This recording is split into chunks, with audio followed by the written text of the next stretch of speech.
Assalamualaikum warahmatullahi wabarakatuh. Waalaikumsalam. Alhamdulillah alladzi kataba nasra wa ta'ala li ibadil mukhlisin. Inna lanansuru rusulana walladzina amanu fil hayatid dunya wa yawma yaqumul ashhad. Asyhadu an la ilaha illallah wahdahu la syarika lah wa asyhadu anna Muhammadan abduhu wa rasuluh. Allahumma shalli wa sallim wa barik ala nabiyyina wa rasulina Muhammad wa ala alihi wa ashabihi alladzina jahadu fillahi haqqa jihadih. Fakataba lahum rabbuhum izzat dunya wa sya'adatal ukhra yawma la yanfa'u malun wa la banun illa man atallaha biqalbin salim. Alhamdulillah, puji syukur marilah kita panjatkan kehadirat Allah Subhanahu wa taala pada kesempatan malam yang berbahagia ini. Allah himpun, Allah kumpulkan kita di taman surga, majelis ilmu. Mudah-mudahan kita semua yang hadir di majelis ini, hidup kita semua diselamatkan, dimuliakan dan dibahagiakan oleh Allah Subhanahu wa taala. Pada kesempatan yang berbahagia ini, di tengah turunnya hujan, kita munajat kepada Allah. Ini menjadi turunnya rahmat dan keberkahan dari Allah Subhanahu wa taala. Allahumma shalliban nafi'ah. Kita doakan juga untuk saudara-saudara kita, untuk kita semua, untuk keluarga kita yang diuji sakit. Mudah-mudahan semuanya diangkat penyakitnya oleh Allah. Amin. Kita doakan.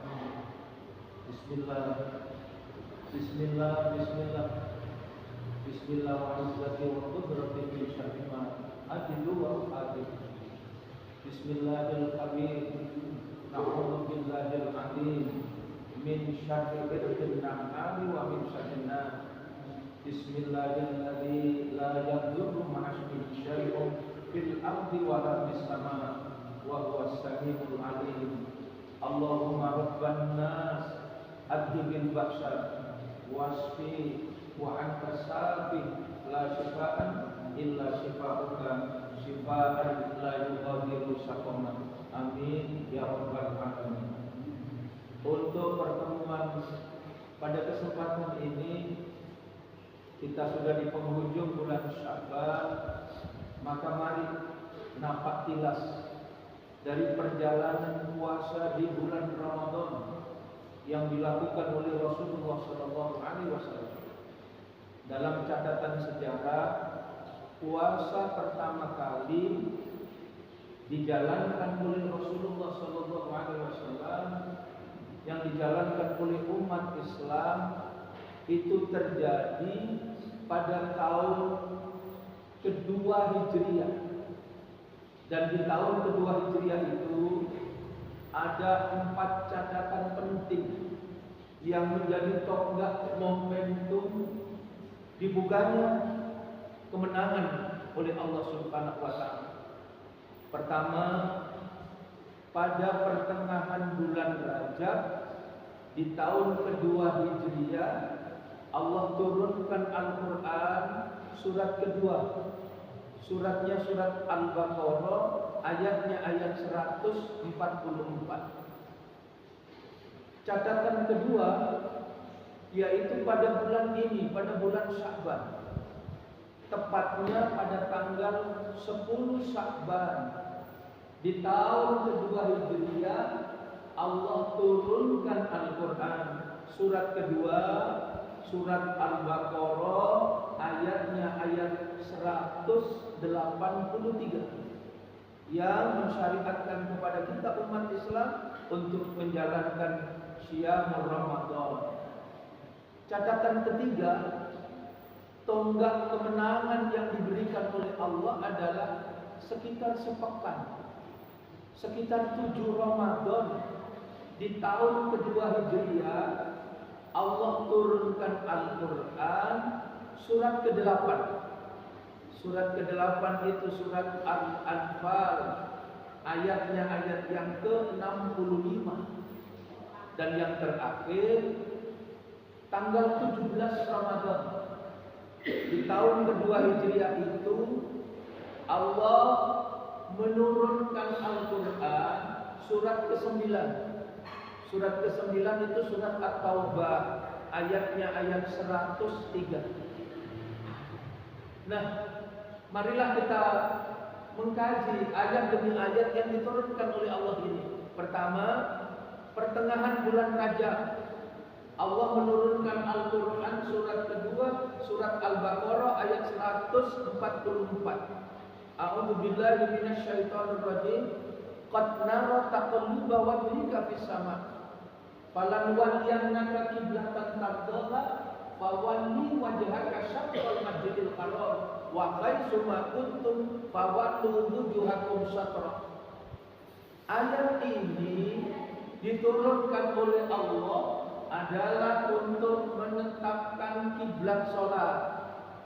Karena begitu Rasul tiba di kota Yasrib yang kemudian menjadi Madinatul Munawwarah di tahun kedua Hijriah, Allah turunkan surat kedua, surat Al-Baqarah ayat 144. Kenapa? Sebab selama ini ketika Rasul begitu diperintah hijrah oleh Allah, meninggalkan kota Mekah dan begitu sampai di kota Madinah, kiblat sholatnya tidak ke Ka'bah tapi ke Baitul Maqdis di Palestina. Nah, oleh Allah setelah tahun kedua Hijriah dengan turunnya surat kedua, surat Al-Baqarah ayat 144 ini, oleh Allah kiblat sholat ditetapkan oleh Allah, dikembalikan ke Ka'bah. Panjenengan kersani ayatnya itu, qad nara taqalluba wajhika. Jadi sungguh saya melihat wajah engkau menengadah ke langit. Allah yang menyatakan qad nara taqalluba wajhika fis sama'. Engkau melihat ke langit menengadah, rindu kampung halaman. Meskipun di kampung halaman dipuyuh-puyuh, mengalami betul-betul sesuatu yang luar biasa dalam hidupnya. Apa itu? Betapa beratnya jalan dakwah yang harus dilakukan oleh Rasulullah. Kadang kita berpikir, Pak, iya kalau jual sembako, iya kalau jual beras, ini berdakwah, menyampaikan kebenaran dan membawa dirinya. Coba panjenengan bisa rasakan. Setiap orang didatangi, Pak, terus disampaikan, saya Muhammad, putra dari Abdullah, saya ini Nabi dan Rasul utusan Allah. Pak, kira-kira yang menerima, yang didakwah itu terus berkomentar, mulai kapan kau gendeng di sana? Gak apa-apa dah kon, misalnya begitu. Kon gak kebentur tembok dah. Apa kon ngaku-ngaku Rasul? Kamu menyatakan menjadi orang istimewa Nabi dan Rasul. Caci maki itu bukan sehari dua hari, berapa? 13 tahun. Kalau tidak kuat-kuatnya jiwa Rasulullah, itu bisa terpengaruh, Pak. Bendino diseneni wong majnun, digila-gilakan sama orang terus menerus. Berapa? 13 tahun. Masya Allah. Itu di puncaknya itu tahun ke-10. Tahun ke-10 kenabian. Bukan ke-10 Hijriah, tapi tahun pertama diangkat Nabi dan Rasul. Nabi berdakwah secara sembunyi-sembunyi 1 tahun, 2 tahun, sampai 3 tahun. Dan pengikutnya masih bisa dihitung jari. dikenal dengan as-sabiqunal awwalun, kelompok orang-orang yang masuk Islam angkatan pertama. Jumlahnya masih bisa dihitung dengan jari. Terus dijalankan dakwah secara terang-terangan sampai kemudian Nabi itu mencari daerah lain untuk dijadikan pengganti kota Mekah. Kemudian Nabi berangkat bersama Haris kemana? Ke Yasrib, ke Yasrib. Kemana? Ke Taif. Di Taif Pak 10 hari. Nabi keliling berdakwah 10 hari. Ketika mentok, Nabi menyampaikan, kalau kalian saudara-saudaraku belum menerima dakwah yang saya lakukan, tidak apa-apa. Cuman saya minta satu, jangan dikabarkan kalau saya sudah sampai di Taif. Saya khawatir orang-orang Quraisy nanti kemudian menutup akses kami untuk bisa kembali ke kota Mekah. Itu dibicarakan dengan 3 tokoh penting dari Taif. Ternyata apa Pak? Jauh panggang dari api. Orang-orang ini bukan hanya tidak amanah, tapi ngompori seluruh orang Taif. Ya Allah. Tua, muda, laki-laki, perempuan, cilik, gede, wabeh dinyatakan, woi saudara-saudara. Terus yang didodeng Rasulullah Pak, apa yang dikatakan? Bunuh orang ini. Maka Nabi menyelamatkan diri. Dalam riwayat itu Pak, saya tidak bisa bayangkan. 5 kilo. Jadi kesimpulan pertama Pak, oh kalau begitu Nabi itu sehat. Lah iso lari. 5 kilo menyelamatkan diri, itu bukan jarak yang pendek. Awak dhewe saiki ape mlayu do mate mlayu. Sing protes asam urat, kolesterol, macam-macam sakit sambatan, pelaku ketinggalan-tinggalan. Nabi menyelamatkan diri itu 5 kilo. Jadi sehatnya Nabi itu terbukti dokter tabibnya tidak pernah berlaku. Jadi betul-betul Nabi itu sehat. Makanya dalam sabda Rasul itu betul-betul luar biasa, mendidik dan mengajarkan kita umat Islam yang sehat, yang kuat, lebih dicintai oleh Allah. Dan bentuk rasa untuk mensyukuri sehat itu adalah pola hidup kita, pola makan kita. Dan terus Abah Wasis ada satu Ustaz, selain pola hidup, pola makan, yang satu ini lebih berbahaya. Kenapa Ustaz? Kakean pola jadi gitu. Oh ini tambah rusak urip. Bayangkan dari rumput, sepedaan, goes, sehat.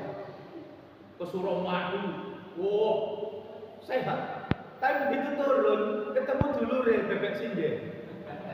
Dadak sing dijogo dudu sak potong.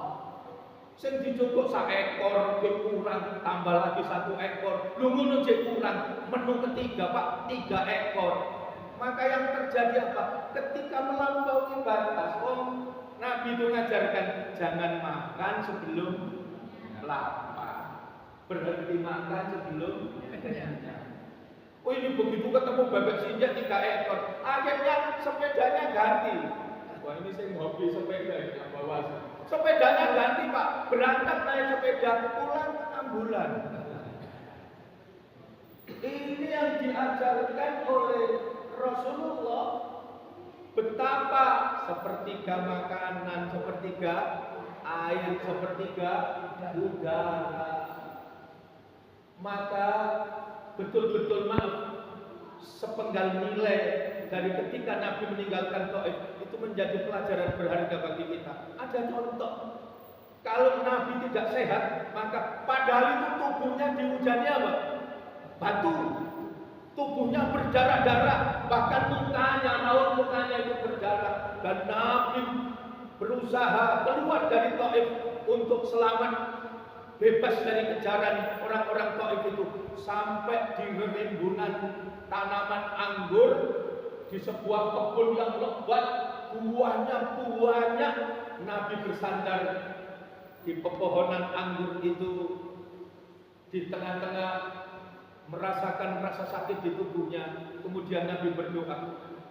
Doa itu yang dikenal dengan doa mustada'afin, doanya orang yang lemah, doanya orang yang teraniaya. Dan itu didengar oleh pemilik kebun itu. Kemudian pemilik kebun itu terkesima. Kenapa? Beliau tidak pernah menemukan seseorang yang sebegitu bersih jiwanya, sebegitu mulia akhlaknya. Kenapa? Sebab Nabi berdoa, ya Allah, saya mengadu kepada Engkau ya Allah. Saya gagal berdakwah di Taif ya Allah.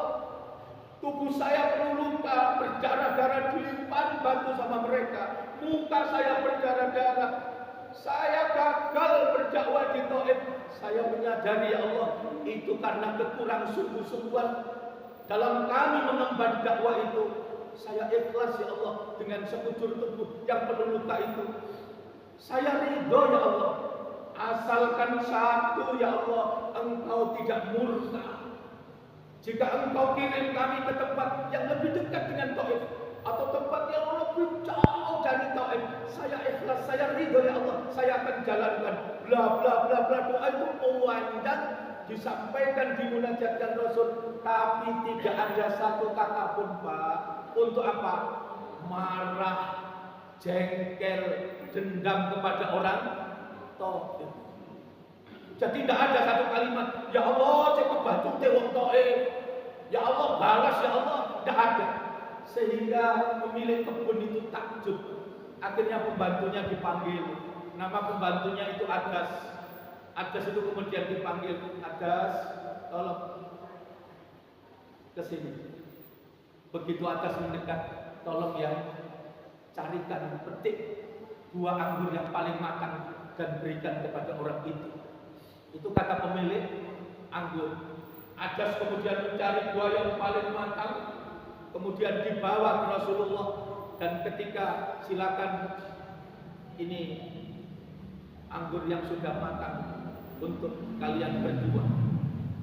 Nabi mengambil satu, dan seperti yang diajarkan kepada kita semua, Nabi memakan buah anggur itu dengan mengucap basmalah, Bismillahirrahmanirrahim. Dimakan buah anggur itu. Apa yang terjadi? Adas kaget Pak, sampai tangannya bergetar. Kemudian Adas itu spontan langsung menyampaikan kalimat, siapa engkau saudaraku? Sebab kalimat yang engkau ucapkan itu sungguh saya rasakan tidak akan pernah hadir di bumi kecuali kalimat itu berasal dari langit, kata Adas. Kemudian Rasul menimpali, betul saudaraku, saya Muhammad bin Abdullah. Saya memang Nabi dan Rasul utusan Allah, mengajak kepada saudaraku dan semua umat manusia untuk hanya menyembah kepada Allah, untuk meninggalkan kebiasaan-kebiasaan lama, menyembah kepada patung-patung yang dipertuhankan, dan seterusnya dan seterusnya. Singkat riwayat itu apa? Adas kemudian masuk Islam. Itulah manusia Taif pertama yang masuk Islam, dan kemudian menjadi awal dari kemudian seperti yang didoakan Nabi, anak dan keturunan orang-orang Taif semuanya menjadi pemeluk Islam. Nabi kemudian kembali ke Mekah tahun 10 Hijriah. Itu berat-beratnya dakwah yang dikenal dengan istilah apa? Amul Hazm, tahun duka cita. Paman beliau Abu Thalib yang selama ini menemani dakwah diwafatkan oleh Allah. Istri tercinta beliau yang selama ini membackup, selalu pasang badan, menemani dengan penuh kesetiaan. Istri tercinta beliau siapa? Khadijah. Diwafatkan oleh Allah di tahun 10 Hijriah itu. Maka di tahun 10 Hijriah itu kemudian Nabi digembirakan oleh Allah, yaitu peristiwa Isra Mi'raj. Dan Isra Mi'raj itu ada di Quran surat ke-17. Ayat yang pertama diawali dengan bertasbih memahasucikan Allah bahwa apa yang diinformasikan oleh Allah di Al-Quran pasti benar. Dan seorang mufassir kita, Imam Asyuyuti, dalam tafsir beliau memberikan catatan peristiwa Isra Mi'raj yang kemudian membawa syariat yang istimewa. Apa itu? 17 rakaat dari 5 waktu yang diberikan oleh Allah.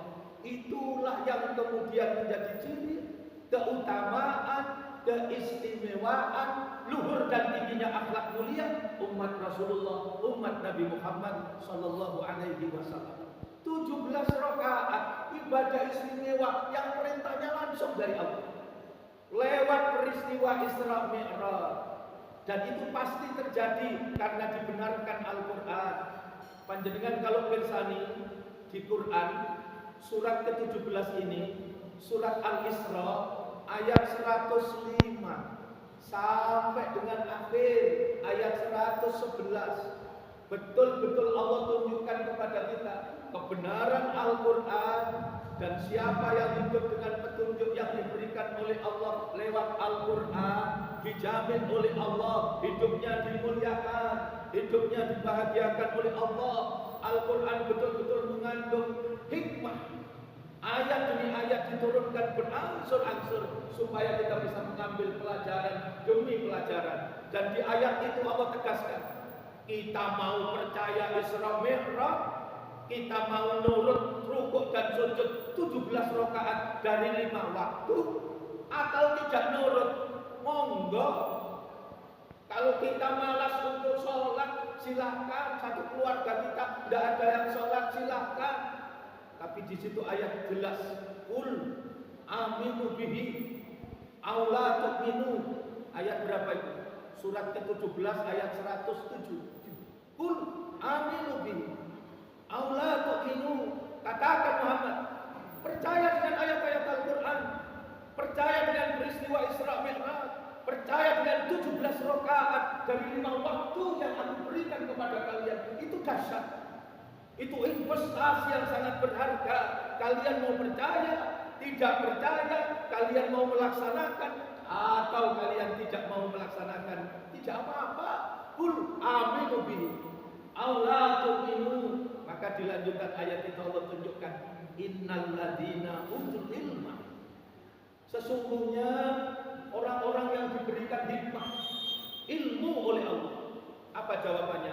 Idza yutla alaihim yaqiruna lil adqani sujada. Maka mereka akan tunduk taat kepada Allah. Mereka akan sholat, mereka akan rukuk dan sujud, mereka akan menyembah, mengabdi, beribadah kepada Allah, dan bertambah khusyuk, terus bertambah khusyuk. Ayat itu luar biasa mengajarkan kepada kita betapa dahsyatnya apa?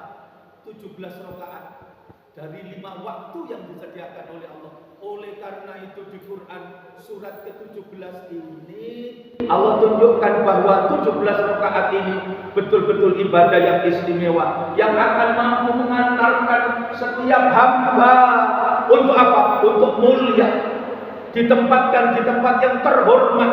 Panjenengan pirsani Quran surat ke-17, surat Al-Isra ayatnya ayat 78, ayat 79, apa yang diajarkan oleh Allah? Aqimis sholata liduluki syamsi ila ghasaqil laili wa qur'anal fajr. Inna qur'anal fajr kana mashhuda wa minal laili fatahajjat bihi nafilatan lak asa ayyab'asaka rabbuka maqamam mahmuda. Ada maqamam mahmuda, ada tempat terhormat, tempat bermartabat, tempat terpuji yang disediakan oleh Allah bagi siapa? Orang yang istimewa, yaitu menjaga rukuk dan sujudnya kepada Allah, baik 17 rakaat dari 5 waktu yang disediakan oleh Allah, maupun orang yang tidak pernah kehilangan sepertiga malam terakhir dari waktu yang disediakan oleh Allah.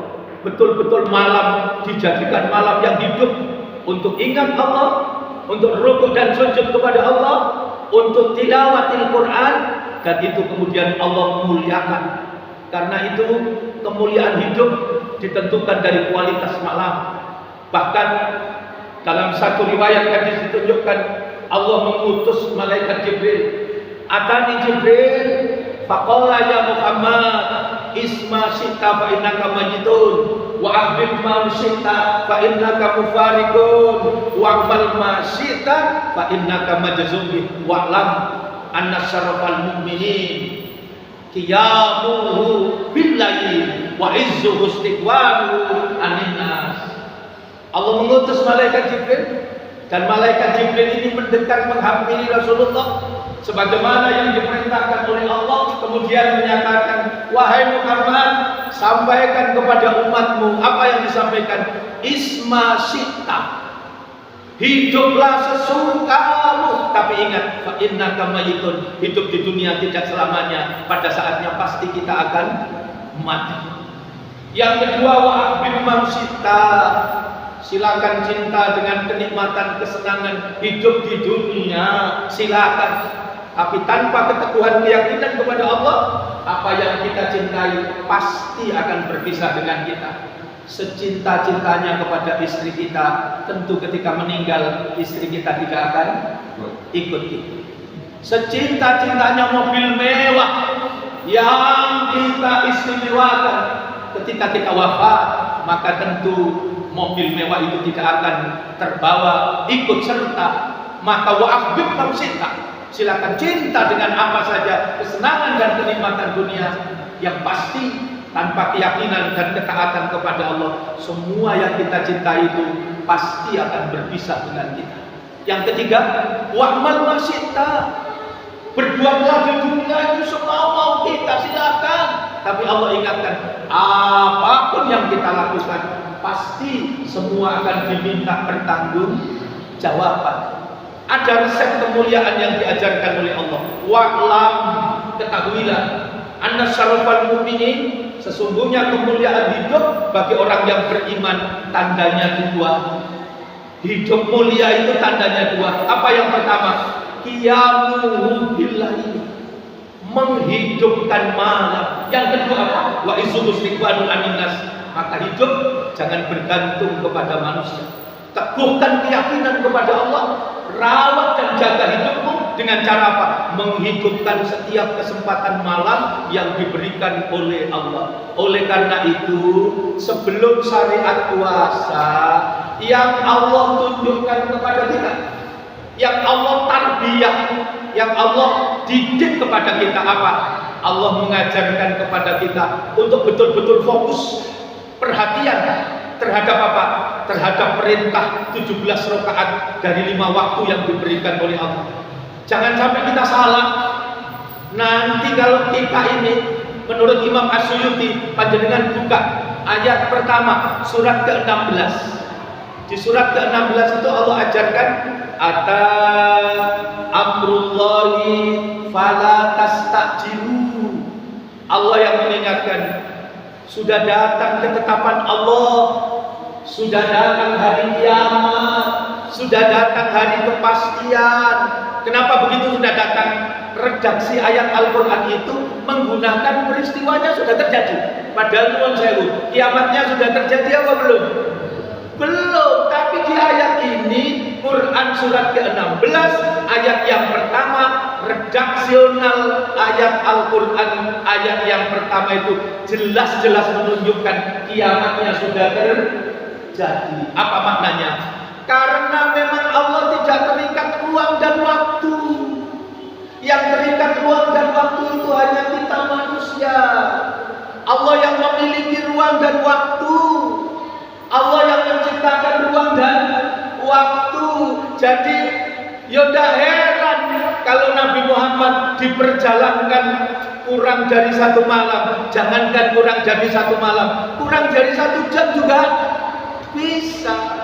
Jangankan kurang dari 1 jam, kurang dari 1 detik juga bisa. Karena Nabi Muhammad tidak berjalan sendiri, tapi Nabi Muhammad diperjalankan oleh Allah. Tapi banyak orang yang tidak serius memperhatikan 17 rakaat dari waktu yang disediakan Allah oleh dari peristiwa Isra Mi'raj. Bukan hanya tidak serius 17 rakaat, termasuk tidak percaya dengan peristiwa Isra Mi'raj. Kenapa? Dijawab oleh Allah di Quran surat ke-16 ayat pertama tadi. Itu semua terjadi karena apa? Fala tastakjilu. Ada kata istijal. Apa Pak istijal? Tergesa-gesa. Manusia itu sering tergesa-gesa sehingga kemudian mengambil keputusan yang salah, mengambil sikap yang salah, dan itu dijelaskan oleh Allah. Panjenengan bersani Quran surat ke-17 ayatnya ayat 11. Maka di penghujung ayat itu Allah tegaskan wa kana insanu ajula. Memang tabiat manusia itu apa? Tergesa-gesa. Padahal semua nurut sama Allah. Jangankan Nabi Muhammad diperjalankan Allah, semua benda-benda yang ada di langit ini taat, tunduk dan patuh kepada Allah. Coba panjenengan bersani Quran surat ke-16 ayatnya ayat 48. Apa yang diajarkan oleh Allah? Awalam yarau ila ma khalaqallahu min syai' yatafayyu dilaluhu anil yamini was sama'il sujjadan lillah. Awalam yarau ma khalaqallahu min syai'. Apakah tidak engkau perhatikan segala apa yang diciptakan oleh Allah? Jangankan bendanya, jangankan barangnya, jangankan orangnya, jangankan Nabi Muhammad, semua pasti taat, tunduk dan patuh kepada Allah. Wong bayangannya saja di ayat ini sampai Allah tunjukkan kurang apa? Bukan bendanya, bukan barangnya, tapi bayangannya saja berbolak-balik ke kanan dan ke kiri dalam keadaan sujud kepada Allah. Ayat 49 lebih tegas lagi. Walillahi yasjudu ma fis samawati wa ma fil ardh min dabbatin wal malaikatu. Jadi semua binatang melata, para malaikat semuanya nurut kepada Allah dan mereka la yastakbirun, mereka tidak menyombongkan diri. Jadi itu benar adanya. Maka Quran surat keberapa tadi? Kedua, surat Al-Baqarah ayat 144 itu pengantar peristiwa Siyamul Ramadan. Sebelum Allah mensyariatkan puasa, yang Allah didikkan kepada kita, jangan sampai kita memandang sebelah mata, memandang kecil. Sholat itu urusan yang sangat besar, kecuali bagi orang-orang yang khusyuk. Dan itu ada di Quran. Panjenengan bersani Quran surat kedua, surat Al-Baqarah ayatnya ayat 45. Coba panjenengan bersani. Di situ Allah mengajarkan apa? Quran surat kedua surat Al-Baqarah ayat 45. Apa yang diajarkan Allah? Wasta'inu bis-sabri was-shalah wa innaha lakabiratun illa 'alal khashiyin. Salat itu urusan yang sangat besar.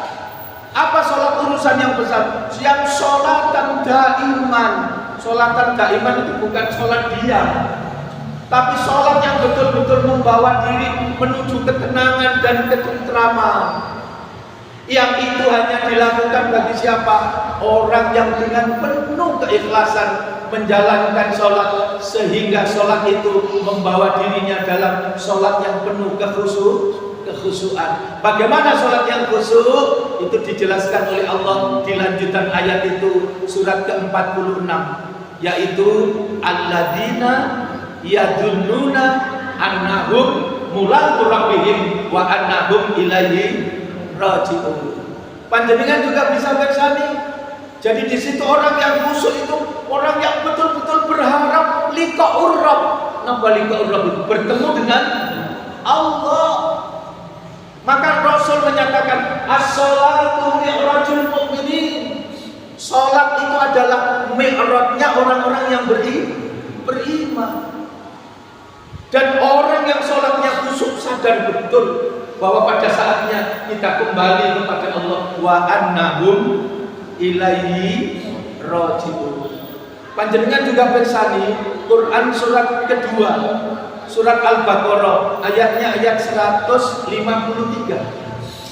Di ayat 153 Allah menyatakan orang-orang yang beriman itu diistimewakan oleh Allah dan dipanggil oleh Allah untuk apa? Menuju iman yang sempurna. Yang dengan iman yang sempurna itu kita menjadi orang yang dekat dengan Allah. Apa itu? Ya ayyuhalladzina amanusta'inu bisabri wassalah.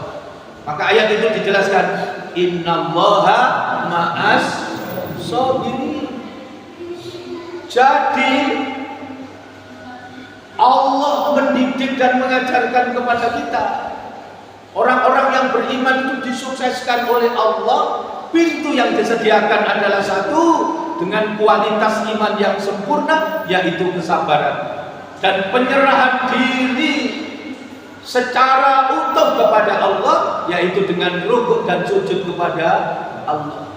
Inilah keistimewaan kita, umat dari Nabi Muhammad, yang dengan itu hidup kita betul-betul dijaga oleh Allah, betul-betul dibimbing oleh Allah, betul-betul diselamatkan oleh Allah, dimuliakan oleh Allah, sehingga dengan rukuk dan sujud sebagai ciri umat Nabi Muhammad, hidup kita terpancar dari raut muka kita, merupakan sajadah panjang bagi kehidupan. Dan kemudian apa? Rukuk dan sujudnya itu mewarnai raut mukanya menjadi orang yang baik, menjadi orang yang berakhlak mulia, menjadi orang yang terselamatkan dari segala perbuatan dosa, perbuatan keji dan perbuatan mungkar. Coba panjenengan pirsani Quran surat ke-48, surat Al-Fat, ayatnya ayat 29. Maka di ayat itu jelas apa yang Allah firmankan kepada kita, Muhammadur Rasulullah walladzina ma'ahu asyidda'u 'alal kuffar ruhama'u bainahum tarahum ruk'an sujada yabtaguna fadlan minallah wa ridwana simahum fi wujuhihim min asaris sujud. Jadi di ayat ini Allah tegaskan, Muhammad itu nabi dan utusan Allah. Walladzina ma'ahu, dan orang-orang yang menjadi pengikut beliau. Apa ciri pertamanya? Asyidda'u 'alal kuffar. Asyidda'u 'alal kuffar itu tegas terhadap segala ketimpangan, tegas terhadap segala kerusakan, tegas terhadap segala kebobrokan yang dilakukan orang kafir. Umat Nabi Muhammad tidak bagian dari mereka. Tegas terhadap segala tingkah pola dari orang-orang yang tidak beriman kepada Allah, sehingga membuat kerusakan, dan umat Nabi Muhammad berlepas diri dari segala keburukan yang dilakukan orang-orang kafir. Asyidda'u 'alal kuffar, tegas terhadap orang kafir. Yang kedua apa? Ruhama'u bainahum. Umat Nabi Muhammad itu tenang, damai, bahagia, apa Pak, santun, pemaaf, dadanya sedemikian lapang, jauh dari amarah, jauh dari kejengkelan, jauh dari dendam. Hidup mereka betul-betul ruhama'u bainahum, hidup yang penuh marhamah, hidup yang penuh kasih sayang. Itulah umat Nabi Muhammad. Ciri yang kedua setelah asyidda'u 'alal kuffar, yang kedua ruhama'u bainahum, yang ketiga apa? Tarahum ruk'an sujada. Engkau lihat mereka sholat, engkau lihat mereka rukuk dan sujud kepada Allah, engkau lihat mereka taat, tunduk dan patuh beribadah beribadah kepada Allah. Tarahum ruka'an sujada, engkau lihat mereka sholat. Yang keempat apa? Setelah tarahum ruka'an sujada, yang keempat yabtaguna fadlam minallah wa ridwana. Engkau lihat hidup mereka betul-betul hidup yang on the track. Nopo on the track itu? Hidup yang sesuai rel, hidup yang sesuai jalur, tidak pernah overlapping, tidak pernah kebelegong sampai masuk ke jurang. Hidup mereka betul-betul tertib, hidup mereka mencari karunia Allah dan keridaan Allah. Maka yabtaguna fadlan minallah wa ridwan. Yang keempat apa Pak? Simahum fi wujuhihim min asari sujud. Nampak dari raut muka mereka terpancar akhlak yang mulia, buah dari sholat yang dia lakukan, buah dari rukuk dan sujud, maka terpancar akhlak mulia, terselamatkan dari perbuatan hina, dari perbuatan dosa, perbuatan keji, perbuatan mungkar. Singkat kata, tentu berbeda orang yang sholat dengan orang yang tidak sholat. Orang yang sholat tertib, berangkat pagi, buka toko, ke pasar jualan, ke kampus, ke sekolah mengajar dan belajar, ke kantor mendedikasikan pekerjaan. Sangat jauh berbeda yang benar-benar sholat dengan orang yang tidak sholat. Orang yang tidak sholat kalau ke pasar, apa yang dicari? Ya mencari uang, selesai. Tapi kalau orang yang sholat mengerti dan menyadari bahwa yang dia lakukan itu adalah ibadah kepada Allah, maka tidak mungkin apa? Dia menipu, berdusta, mengurangi timbangan, menyalahgunakan jabatan. Coba Pak, panjenengan bisa bayangkan? Saya tidak bisa bayangkan Pak. Bayangkan ijak tonggo Pak. Saking nemenin, masa Pak? Korupsi itu tidak ratusan juta, tapi ratusan triliun. Gaya apa gitu? Mau mencuri itu loh ratusan triliun, padahal kesempatan umur yang diberikan oleh Allah tidak lebih dari sekitar 65-70 tahun. Masa yang belum 65 tahun itu sampai korupsi berapa tadi Pak? Ratusan triliun, ya Allah. Karena itu umat Nabi Muhammad istimewa. Quran surat kedua, surat Al-Baqarah ayat 144 tadi, ketika kiblat sholat ditetapkan oleh Allah kembali ke Ka'bah, itu Allah menunjukkan inilah kiblat kehidupanmu. Engkau akan mulia, engkau akan mendapatkan kemenangan, engkau akan mendapatkan kebahagiaan, engkau hidup selamat dari kehinaan, dan hidupmu tetap mulia terawat menjadi orang yang mulia, yaitu orang yang bertakwa kepada Allah. Dan itu dijamin dibahagiakan oleh Allah. Coba orang yang selamat dari perbuatan dosa, hidup dalam kemuliaan, panjenengan pirsani Quran surat ke-29. Surat ke-29 itu surat Al-Ankabut, ayatnya ayat 45. Ketika Allah memerintahkan kepada kita, aqimis sholata, inna sholata tanha anil faksya'i wal munkar. Ayat itu tidak berhenti sampai di situ. Wala dzikrullahi akbar. Jadi sholat ini betul-betul mendekatkan diri kita kepada Allah. Inilah pintu kesuksesan pertama untuk kita bisa mulia, mendapatkan kemenangan dari Ramadan yang didatangkan oleh Allah. Yang kedua, apa yang kita bicarakan tadi? Quran surat kedua, surat Al-Baqarah ayat 183, di mana mensyariatkan kepada kita puasa. Dan puasa ini betul-betul sarana efektif untuk mengantarkan kemenangan. Kita betul-betul hidup dalam kemuliaan sebagaimana perintahnya itu ketika ya ayyuhalladzina amanu kutiba alaikumusiyam kama kutiba alal ladzina min qablikum. Ayat ini ditutup apa Pak? La'allakum tattaqun. Allah menaruh harapan besar supaya kita selamat dari apa? Segala bentuk kerusakan, kehinaan, dan hidup dalam kemuliaan, menjadi orang yang bertakwa kepada Allah. Puasa itu pengendalian diri, benteng dan perisai. Maka sabda Rasulullah tidak berlebihan. Berapa banyak orang yang berpuasa tidak dapat apapun dari apa yang dilakukan dari puasanya itu, kecuali dapat dua. Nah Ustaz, haus dan lapar. Kam min sha'in laisa lahu min siyamihi illa ju' wal aus. Kenapa dia hanya dapat haus dan lapar? Sebab ketika puasa dia tidak mampu mengendalikan hawa nafsunya. Kalau orang tidak mengendalikan hawa nafsunya, ya pasti rusak.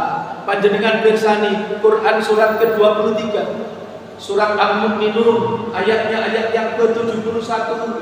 Dengan tegas Allah mengingatkan kepada kita, walawit taba'al haqqu ahwa'ahum lafasadatis samawati wal ardh wa ma fihinna bal atainahum bidzikrihim fahum an dzikrihim mu'ridun. Kalau benar itu menggunakan ukuran hawa nafsu manusia, pasti akan timpang, pasti akan kacau, pasti akan terjadi kerusakan. Apa yang rusak? Apa yang ada di langit. Apa yang rusak? Apa yang ada di hamparan bumi yang aku sediakan untuk kalian, kehidupan kalian. Apa yang rusak?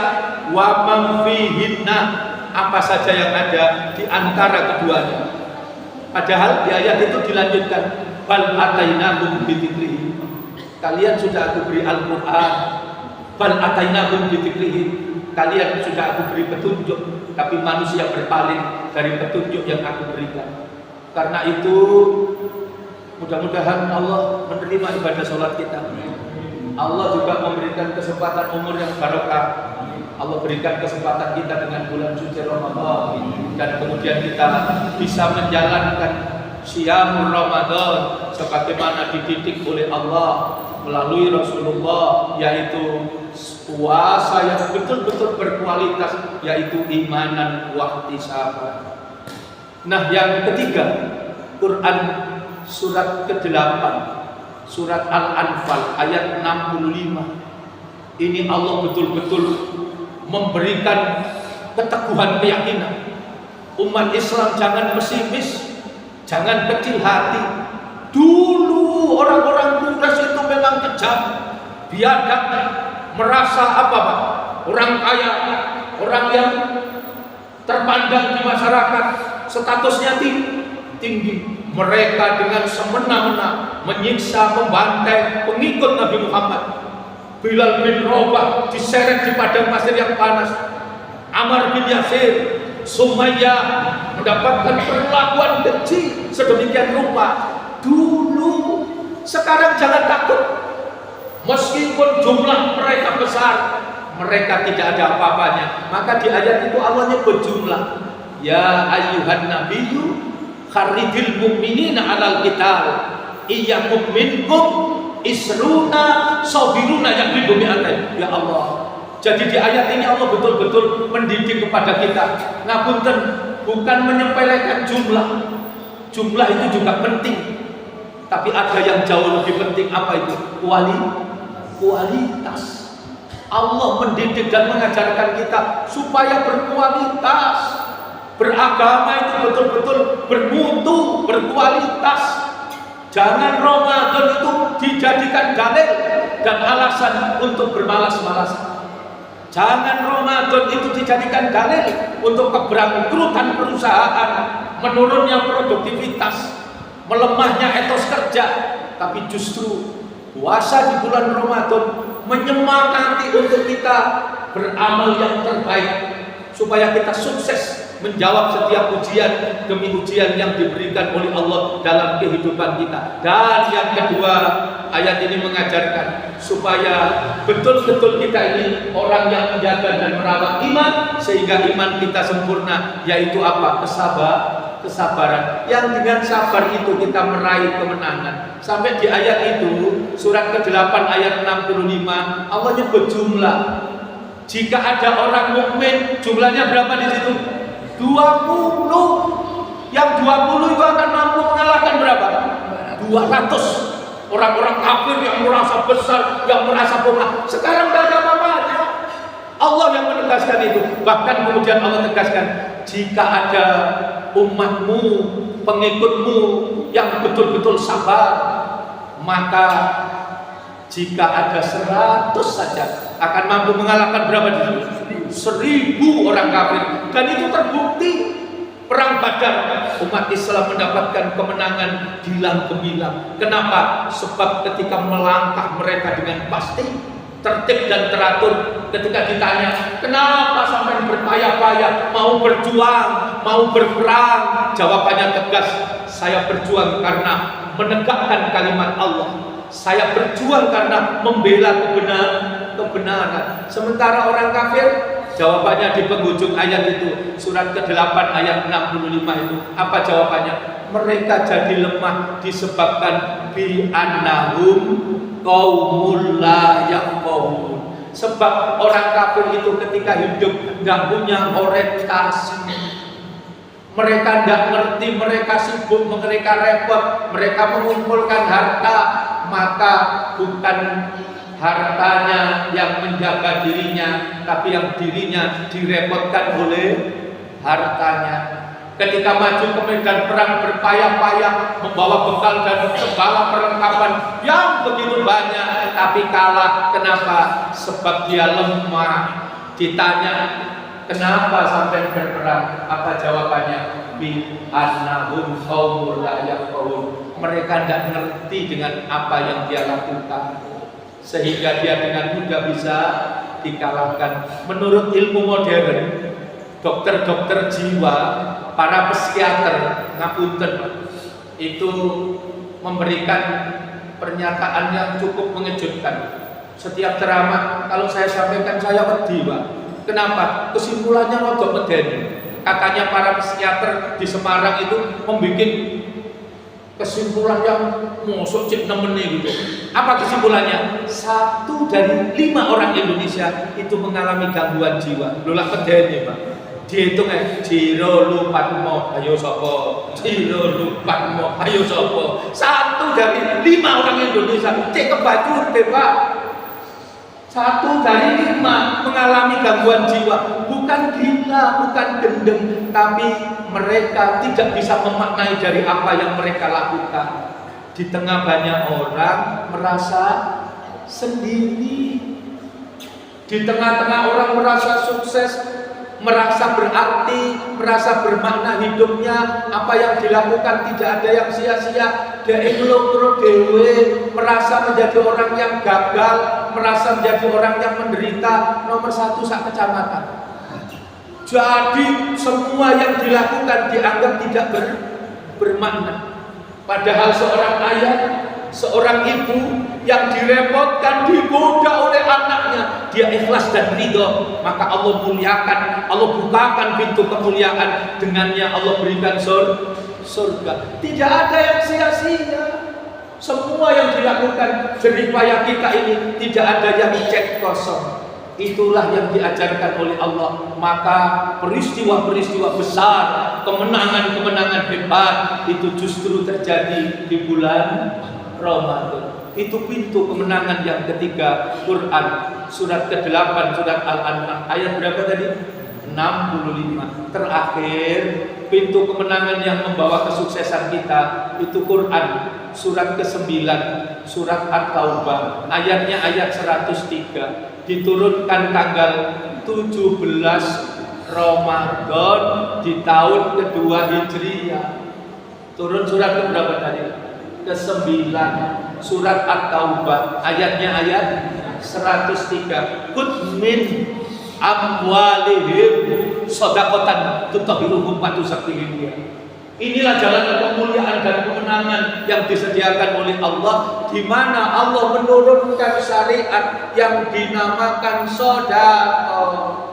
Sedekah itu ada 2, sedekah wajib itu namanya zakat, yang ketentuannya sudah ditetapkan oleh Allah. Kapan harus mengeluarkan zakat, itu yang disebut batas nisab. Ada muzaki, ada orang yang mengeluarkan zakat, ada orang yang menerima zakat, sudah ada poin-poin ketentuan yang ditetapkan oleh Allah. Di samping itu ada sedekah, ada infak yang dilakukan yang tidak ditetapkan dan ditentukan besar kecilnya.